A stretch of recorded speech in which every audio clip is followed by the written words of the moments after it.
Hello दोस्तों, कैसे हो आप सभी लोग। आज हम बात करेंगे झुनझुन कटोरा। ये उम्मीद है कि आपको ये नाम बड़ा अटपटा लग रहा होगा, लेकिन इसकी हिस्ट्री भी दिल को छू जाने वाली है। हालांकि ये झुनझुन कटोरा है कहाँ पर और किसने बनवाया था और क्यों बनवाया था, ये सारी बात करेंगे हम। तो शुरू करते हैं हम। कहाँ से शुरुआत हुई, किस तरह से बनाया। आगरा तो खूब घूमा होगा और आपने, जाहिर सी बात है कि जिस एक शहर में दुनिया विरासत की तीन तीन इमारतें हों, उनमें भी दुनिया की सबसे खूबसूरत इमारत ताजमहल का नाम। उसके बेनिफिट्स और जलवे से कौन इनकार कर सकता है। आगरा पर्यटन की दृष्टि से एक बहुत ही खूबसूरत शहर है। ताजमहल, आगरे का किला और फतेहपुर सीकरी विश्वदाय समुदाय की तीन बहुत ही पॉपुलर इमारतें आगरा की शान और गौरव को बढ़ाती हैं। इनके अलावा सिकंदरा, इत्मादुल्ला, स्वामी बाग, मरियम टूर, ईटीसी और भी काफी जगह हैं जो पर्यटकों के आकर्षण का केंद्र है। लेकिन इन पॉपुलर प्लेस के अलावा भी आगरा में बहुत कुछ है जो न केवल ऐतिहासिक दृष्टि से महत्वपूर्ण है,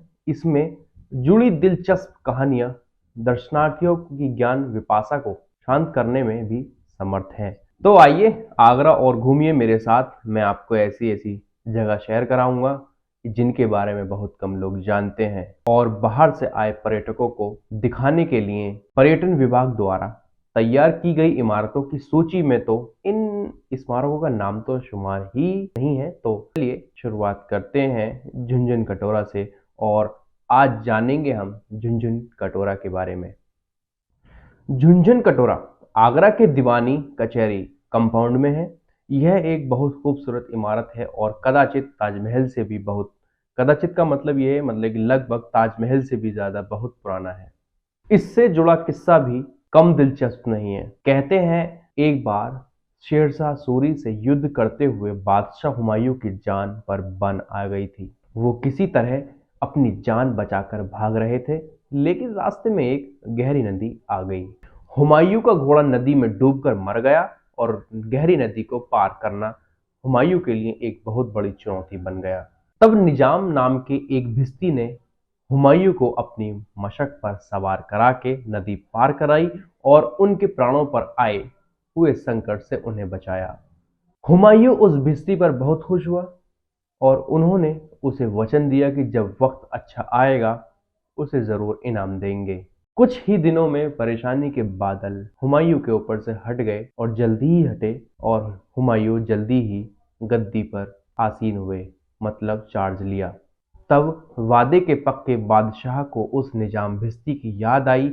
उन्होंने उसे अपने दरबार में तलब किया और अपने वायदे के अनुसार उसकी किसी एक ख्वाहिश को पूरा करने के लिए वचन दिया। तब निजाम भिस्ती ने इनाम के रूप में खुद उसे एक दिन के लिए बादशाह बनाने की अपनी फरमाइश हुमायूं के सामने रखी। वचनबद्ध बादशाह हुमायूं ने उसे एक दिन के लिए बादशाहत का चार्ज सौंप दिया। उसी दिन उस भिस्ती बादशाह ने चमड़े के सिक्के देश में जारी कर दिए। उसका चलाया हुआ सिक्का कोलकाता के म्यूजियम में अभी भी देखा जा सकता है। निजाम भिस्ती के एक दिन का बादशाह बनने जाने की कहानी तो सबने सुनी होगी, लेकिन इसका झुनझुन कटोरा से क्या संबंध है ये बहुत कम लोग जानते हैं। तो चलते हैं फिर। अब बताएंगे झुनझुन कटोरा क्या था, कैसे है। झुनझुन कटोरा, यह नाम सुनने में कुछ मजेदार और अटपटा भी लग रहा होगा। इस स्मारक का नाम झुनझुन कटोरा क्यों पड़ा, ये कहानी भी कम रोचक नहीं है। उन दिनों में जब नल नहीं हुआ करते थे, तब आम लोगों की पानी की जरूरत को पूरा करने का काम भिस्ती लोग ही किया करते थे। भिस्ती कौन होते थे? भिस्ती होते थे जो चमड़े के एक बनाकर सबको पानी पिलाया करते थे। चमड़े का बॉक्स टाइप होता था जो कमर पे डाल रखता था। सड़क का छिड़काव, नालियों की सफाई, मतलब काफी चीजें किया करते थे। ये सारे काम चमड़े की मशक में पानी भरकर भिस्ती लोग किया करते थे और उनके मेहनताने के स्वरूप में बदले में, स्वरूप मतलब बड़े बदले में कौड़ियां दी जाती थी। वे चलती फिरती प्याऊ का काम भी किया करते थे। उनके पास एक कटोरा होता था जिसमें पानी निकालकर वे ग्राहकों को पिलाते थे और बदले में लोग उनके कटोरे में कौड़ियां डालते थे। कौड़ियों के कटोरे में पड़ते ही एक खास किस्म की झंझनाहट की आवाज होती। इस कटोरे को बजा बजा कर ही भिस्ती लोग अपनी आमद की सूचना लोगों को देते। इस प्रकार झुनझुन की आवाज करने वाला कटोरा भिस्तियों की पहचान बन गया और यह नाम लोगों की जुबान पर चढ़ गया।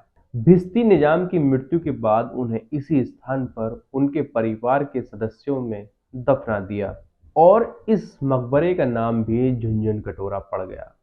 निजाम भिश्ती को जिस जगह पर दफनाया गया उस पर इस इमारत का निर्माण किसने करवाया, इस बारे में तो इतिहास की किताबों में कोई प्रामाणिक तथ्य नहीं मिलते, लेकिन यह अवश्य स्पष्ट होता है कि भिश्ती निजाम अपने समय की जानी मानी हस्ती था।